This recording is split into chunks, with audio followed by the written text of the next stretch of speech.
Milano Hospital'da qanunsuz estetik əməliyyat, tibbi təhsili olmayan Vəfa Gündoğan, yoxsa Barisovna adlı həkim kimdir? Son zamanlar estetik əməliyyatlarla bağlı sosial platformalarda şikayətlər səngimir. Estetik əməliyyatlar və prosedurlar zamanı tibbi təhsili olmayan həkimlərin yaratdığı qüsurlar insanların üzlərində qalır və növbəti əməliyyatlarda belə aradan qaldırıla bilmir. Bu kimi hadisələrə hüquq mühafizə orqanları ciddi mübarizə aparır. Lakin bəzi klinikalarda belə hallar davam etməkdədir. Milano Hospital'da heç bir ali tibbi təhsili olmayan, həkim sertifikasiyasından keçməyən, əvvəl Vəfa Gündoğan, indi isə Barisovna adlı həkimin estetik əməliyyatlar icra etdiyi iddia edilir. Təqdim etdiyimiz görüntülərdə pasiyent Milano Hospital'da Vəfa adlı həkimin qəbulunda olub.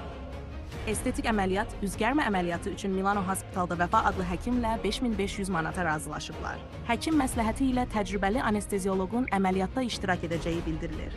Hətta tarix də seçilir, 18 fevral. Lakin həkimin həmin gün doğum günü olduğu üçün əməliyyat 19 fevrala təyin olunur.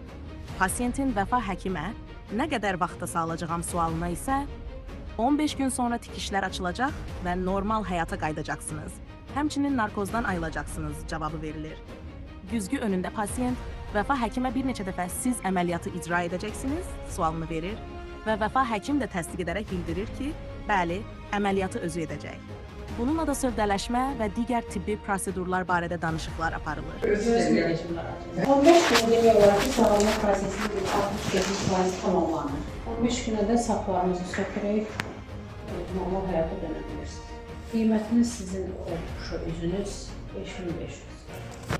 Lakin məsələnin maraqlı tərəfi budur ki, heç bir ali tibbi təhsili olmayan, həkim sertifikasiyasından keçməyən, Səhiyyə Nazirliyinin Analitik Ekspertiza Mərkəzinin estetik əməliyyat icra edən həkimlərin siyahısında adı olmayan şəxs hansı əsaslarla Milano Hospital'da estetik üzgərmə əməliyyatı icra edir? Qanunvericiliyə əsasən bu cinayət əməlidir və məsuliyyətə səbəb olur. Milano Hospital'la əlaqə saxlanılaraq bildirilib ki, orada Vəfa adlı estetik əməliyyat edən həkim yoxdur. Sosial platformalarda özünü Doktor Vəfa, əvvəl Gündoğan, indi isə Barisovna adı ilə təqdim edən şəxsin Rəşad doktorun köməkçisi olduğu bildirilib. Lakin görüntülərdən də məlum olur ki, Milano Hospital'da Vəfa, əvvəl Gündoğan, indi isə Barisovnaya geniş şərait yaradılıb və estetik əməliyyat etməyə icazə verilib. Bəs Səhiyyə Nazirliyinin Analitik Ekspertiza Mərkəzi bu kimi hallara niyə göz yumur? Bu sual hələ də müəmmalı olaraq qalır. İnanırıq ki, belə qanunsuzluqların qarşısı hüquq mühafizə orqanları tərəfindən operativ tədbirlər alınacaq.